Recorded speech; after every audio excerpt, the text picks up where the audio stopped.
Vi er tilbage. Endnu en dag, endnu en fremragende udsigt af Strandby Havn. Jeg er her igen med min gode makker Rasmus fra Kystfisken. Og i dag der står den på en, jeg tror godt vi kan kalde det en klassiker på en eller anden måde, men den står på Surf and Turf.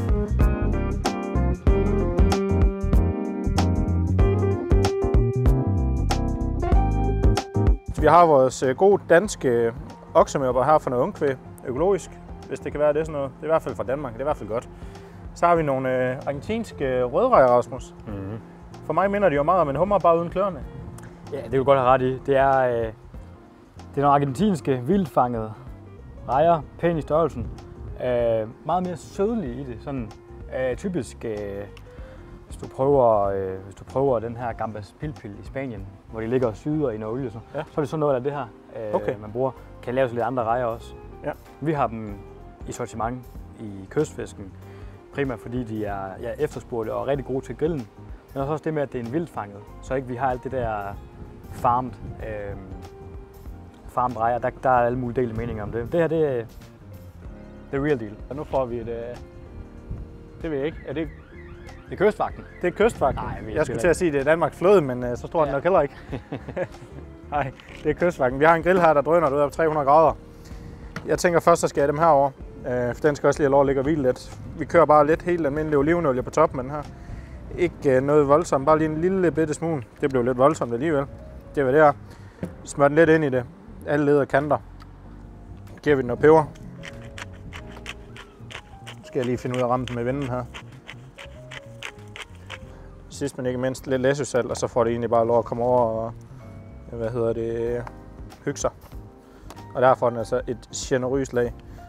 For at bruge det helt gode udtryk igen. Op med grillen.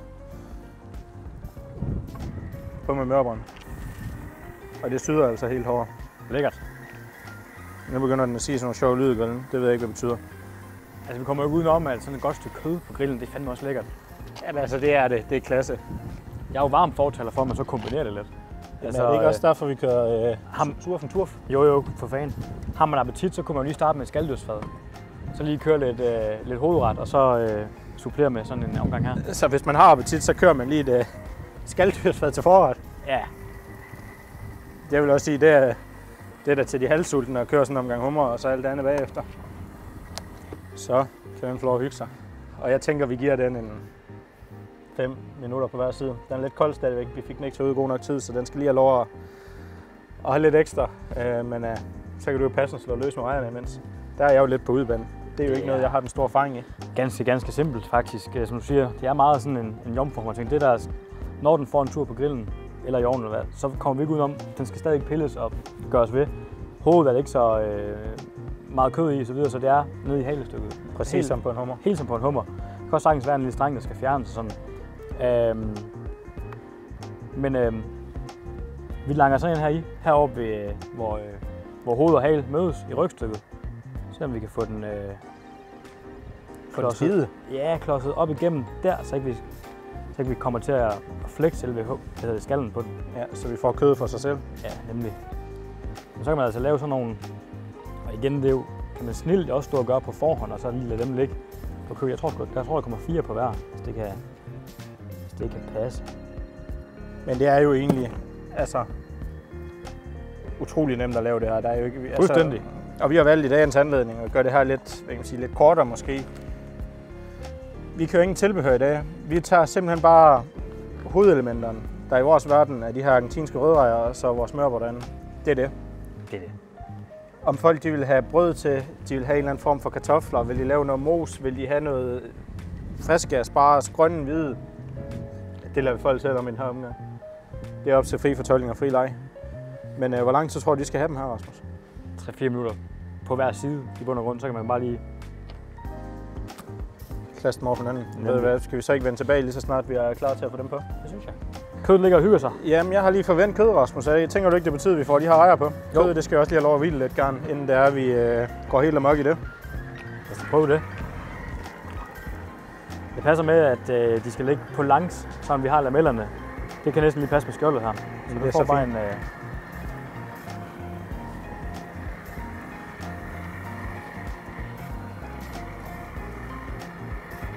Jamen, nu er vi ved at være der, Rasmus. I hvert fald tæt ved at være der. jeg tænker, at vi starter med at tage vores mørbrød, så det lige kan få lov at bare lige hvile i, bare lige kort. Altså. Ja da.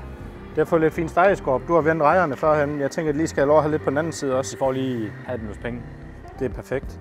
Så kan den få lov at hvile imens. Man ved, at rejerne de er klar, når de har fået den der rigtig hvide farve. Når de får en hvide farve? Så har de fået på den ene, så har de også det på, så det siger, at det er skallen, der er ved at være der. Okay. Og så ligger de jo også ligesom her, og lige kødstykkerne tager det sidste varme bagefter. Selvfølgelig. Skal vi se til dem? Ja, lad os prøve. De her basser her. Jeg kan godt se, at vi lige skulle have ladet de pinde der blive i vandet, fordi de er ved at give op på livet.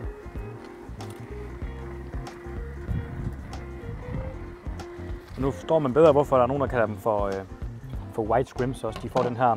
At de er meget hvide i det, synes jeg, i forhold til andre rejer, jeg har set. Fordi normalt herhjemme, altså alt, hvad vi fanger af skaldyr, det bliver mere rødt. Ja. Sorthummer, helt rød. Jomfruerne, de beholder sin orange farve, men nogle af dem bliver lidt mere røde i det. Du er sådan duft til sødelig i dem nu. Ja, jeg kan sagtens, jeg faktisk dufte herfra. Det dufter jo af at være i syden. Ja. Altså, det gør det. Absolut. Og du sagde det selv der indledningsvis, at det var de der, gambas i Spanien. Det her, det er jo... Altså, de behøver ikke at ligge og syde i alt muligt. Nej. De klarer sig jo fint alene uden noget til. Argentinske rødreje, gambasreje, hvad man nu vil kalde den. Den har jo selvfølgelig sit latinske navn, men går typisk under det der. Og i dag er det jo en hvidreje nu. I dag er en hvidreje. Rejespyd. Man kunne også snilt have, altså der er flere måder med de spyd her. Man kunne have tilberedt det med smule mere, altså knække hovedet af, og så bare taget selve haldelen af det og lagt på et spyd. Og så pløje den helt op og ud, og så få selve halen som et stykke kød. Ja. Og så få rigtig mange på samme spyd. Men det er en meget, meget intens og sødlig smag, så det er sådan lidt ligesom i jomfruerne. Det er ikke det, du sådan sidder og skovler i dig. Altså når den er så intens, så er det en lille smule, og så sammen med lidt kød, i det her tilfælde. Lidt brød og lidt dressing og lidt. Ja.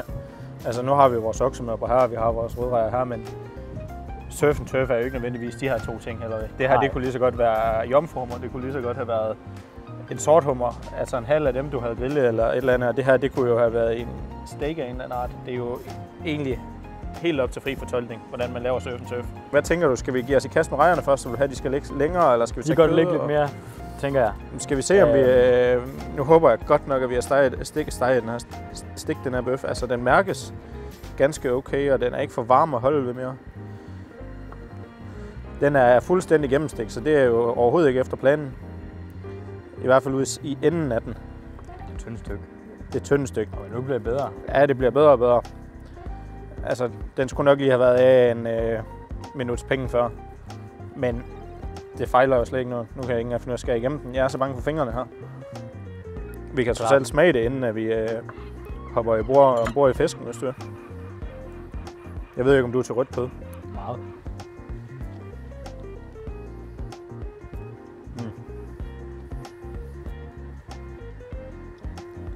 Det dur. Man går aldrig galt i byen med det. Det smager bare godt. Så tager vi en af de store basser her. Jeg har haft sådan en lille ved siden af dig. Ja. Hovedet af. Og så se om vi kan få snittet os igennem her på maven. Man kan godt se, at de har lidt den der trævel, som det er en jomfruhummer faktisk også har herinde. Ja. Man lige kan tage med det yderste af fingrene, og neglene er bare lige det værste. Jeg forestiller, at dem her ligger i sådan en fad der. Ja, det vil være klasse, men de har en meget pæn farve også. Ja, faktisk. Jeg hopper ombord i dem. Gør det.